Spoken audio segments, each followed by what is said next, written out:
संकल्प सप्ताह के तहत आज मुल्क के वज़ीर-ए-आज़म नरेंद्र मोदी साहब ने मुल्क भर में अलग-अलग इलाकों से ताल्लुक़ रखने वाले किसानों से व मकामी लोगों से वर्चुअल मीटिंग के तहत मुलाकात की, जिसमें इन्होंने खेती-बाड़ी को बढ़ावा दिए जाने के अलावा पशुपालन को बढ़ावा दिए जाने की बात का भी ज़िक्र किया और हुकूमत की तरफ से उठाए जा रहे इक़दामात पर बात की।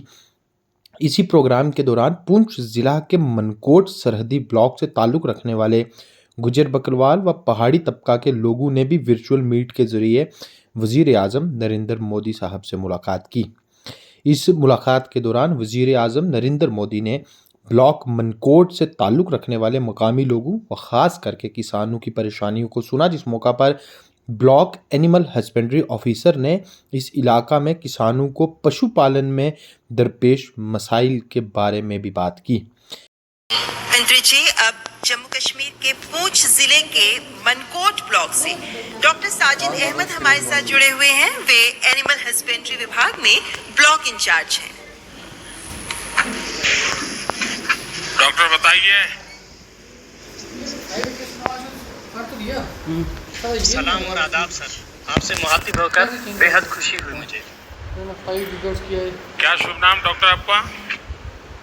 सर मेरा नाम डॉक्टर साजिद अहमद है। मैं officer in charge animal husbandry Mankot से। कितने समय से इस काम को देख रहे हैं साजिद जी? सर मैं 3 साल से लगातार इस ब्लॉक को सर्व कर रहा हूँ as a animal husbandry officer. अच्छा, क्या अनुभव आ रहा है? क्योंकि वहाँ तो मौसम भी विपरीत रहता है और पशुओं को संभालना, दूर दूर पशुओं तक जाना, ये अपने आप में बड़ा कठिन काम होता है। थोड़ा अपना अनुभव बताइए। जी सर, आपने ठीक फरमाया।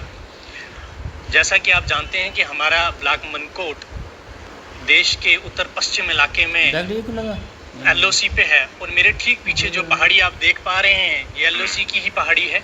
सर हमारे यहाँ अमूमन लोग ट्राइबल हैं और वो सालाना माइग्रेशन करते हैं, जिनमें ज़्यादातर लोग गर्मियों में अपने माल मवेशी को लेकर हाई पास्चर लैंड पे चले जाते हैं और सर्दियों के आते ही वो लो लाइंग एरिया की तरफ रुख अपना कर लेते हैं। इस सफ़र के दौरान जानी, माली और जानवरों के नुकसान से बचाने के लिए हमने इनको ट्रक ट्रांसपोर्टेशन जैसी सुविधा फराहम की। इसके साथ साथ वेटनरी और मेडिकल अवेयरनेस कैंप्स भी ऑर्गेनाइज किए और सर हम ये भी कोशिश कर रहे हैं कि हम ट्रांजिएंट एकोमोडेशन भी उनको प्रोवाइड कर सकें। हमारे ब्लॉक मनकोट में गुज्जर और पहाड़ी दोनों लोग एक और समस्या से जूझते हैं, जिसमें जब वो सर्दियों में लो प्लेन्स एरिया में आ जाते हैं तो उनको फॉडर की कमी होती है। इसको मद्देनज़र रखते हुए feed and fodder development schemes के तहत हम ब्लॉक में फॉडर डिपोज एस्टेब्लिश कर रहे हैं, ताकि बिना रोक टोक के हम इन्हें सर्दियों में भी फॉडर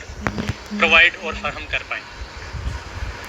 अच्छा, बीमारी की लोकल इंडिजीनियस ब्रीड जो इस क्लाइमेटिक कंडीशन के हिसाब से बहुत अच्छे से परफॉर्म कर सकती हैं और सिर्फ better adaptation, high milk yielding के साथ साथ वो डिजीज़ रेजिस्टेंट भी हैं। बहुत सारी डिजीज़ जो लोकल हैं उनसे के लिए भी रेजिस्टेंट है। तो हम एस्पिरेशनल ब्लॉक डेवलपमेंट के प्रोग्राम के तहत और nationwide artificial insemination programme के अंडर हम जो local high yielding indigenous breed हैं उनको प्रेफर कर रहे हैं, उनको प्रमोट कर रहे हैं और जो हमारा राष्ट्रीय ग्लोबल मिशन है उसको इम्प्लीमेंट कराने की कोशिश में लगे। साजिद जी, एक तो यहाँ वेदर का बहुत बड़ा प्रॉब्लम रहता है। काफी ठंड रहती है जब बर्फ, वैसे बर्फ का जम्मू पार्ट में तो थोड़ा कम रहता है, लेकिन उधर तो बहुत रहता है। उस पशुपालन के काम में जो हमारे गुजर भाई बहन हैं उनको बहुत सारी दिक्कतें आती होगी। इससे मुक्ति पाने के लिए आप किस प्रकार से सरकार की तरफ से गाइड करते हैं या अपनी मदद करते हैं, क्या करते हैं? सर उसके लिए पहले तो हम उनको कुछ जर्नल गाइडलाइंस के तौर पे उनको अवेयर करते हैं कि आपने अपने माल मवेशी को किस तरीके से सर्दी के और बर्फबारी से बचाना है। जैसे कैटल शेड प्रोवाइड करवाते हैं थ्रू डिफरेंट गवर्नमेंट स्कीम्स के, जिनमें उनको हेल्प मिलती है, 50% सब्सिडी मिलती है कंस्ट्रक्शन में, उनके थ्रू हेल्प करते हैं। दूसरा हम ये करते हैं कि जब वो हाई पास्चर लैंड से माइग्रेट होकर नीचे की तरफ आ रहे होते हैं तो हम ट्रांसपोर्टेशन फैसिलिटीज़ प्रोवाइड करते हैं ताकि वो जल्दी से आ जाएं और रास्ते में जो बर्फबारी के चांसेस हैं उनको हम रिड्यूस कर पाएँ।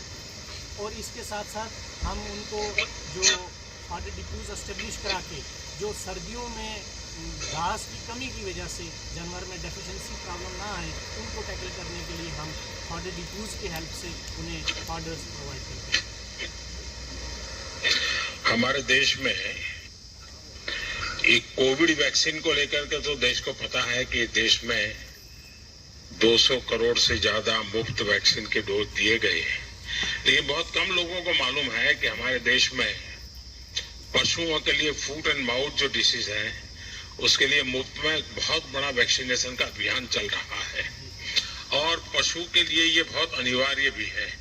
आपके यहाँ उसमें क्या प्रोग्रेस हो रही है? सर, जब से ये फ्री ऑफ कास्ट FMD की वैक्सीन जो हम सरकार की तरफ से NADCP प्रोग्राम के अंदर आई है, हमने मास लेवल पे यहाँ लोगों को, क्योंकि ये FMD डिजीज़ मोस्टली तब आती है जब जो हमारे यहाँ के ट्राइबल्स लोग हैं वो अपर रीचेस से लोअर लैंड में आते हैं, तो वहाँ से ये वायरस हमारे यहाँ लोअर प्लेन्स में भी स्प्रेड होता है। तो हम वहाँ पे भी वैक्सीन करते हैं डॉग्स में जाके, और यहाँ पे भी ऑलरेडी जो यहाँ लोग और जो जानवर रह रहे हैं इनको भी वैक्सीनेट कर देते हैं ताकि इस डिजीज़ की प्रेवलेंस को रोका जा सके और हमारे जो FMD की वजह से जो लोगों की लिवलीहुड में और उनकी आमदनी में कमी आती है उसको टैकल कर सकें, और इसका बहुत बड़ा हमें रिजल्ट भी दिखने को मिल रहा है। साजिद जी, मुझे अच्छा लगा क्योंकि मैं किसी जमाने में जम्मू कश्मीर इलाके में बहुत काम करता था। ये आपके मनकोटे में भी मैं काफी भ्रमण कर चुका हूँ। गुजर परिवारों से मेरा नाता भी बहुत रहता था क्योंकि मेरे कच्छ के लोग और गुजर परिवार पहनाव वगैरह सब में बहुत सिमिलैरिटी लगती थी मुझे, एक अपनापन महसूस होता था। लेकिन इस दुर्गम क्षेत्र में आप काम कर रहे हैं, मैं आपको बधाई देता हूँ। आइए, और कौन है अभी? माननीय प्रधानमंत्री